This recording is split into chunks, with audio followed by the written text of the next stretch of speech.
بین تاجیکستان و ازبکستان 3 خطسیر نو اتوبوس کشوده شد. خبر داده است وزارت نقلیات ازبکستان در تلگرام. بنا به این منبع شرکت هولدینگ آسیا گروپ تاجیکستان از 2 اپریل روی آزمایشی به چند شهر ازبکستان را شروع میکند. خطسیرهای جدید دوشنبه پایتخت تاجیکستان را با شهرهای ترمیز و دهنوی ولایت سرخندریا و پنجکند را با سمرقند میپیوندد. مسافه بین دوشنبه و ترمیز 252 کیلومتر بوده.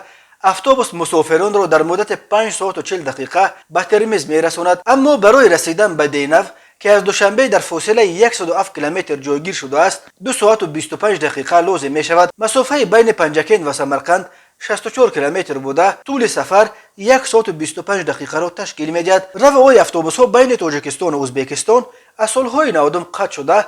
تنها بعد به قدرت رسیدن پرزیدنت کنونی ازبکستان شفقت میرزیویف و بهتر شدن مناسبت‌های تاشکند و دوشنبه از سر گرفته شد. در سال 2020 ازبکستان به دلیل پاندمی کرونا ویروس روی اتوبوس‌ها را از نو متوقف ساخت، ولی از ماه اکتبر سال 2021 دیگر باره به آن اجازه داد. در حال حاضر بین تاجیکستان و ازبکستان اتوبوس‌ها تنها در 2 خط سیر تاشکند خوجند و قوقند خوجند به صورت منتظم مسافر میکشانند.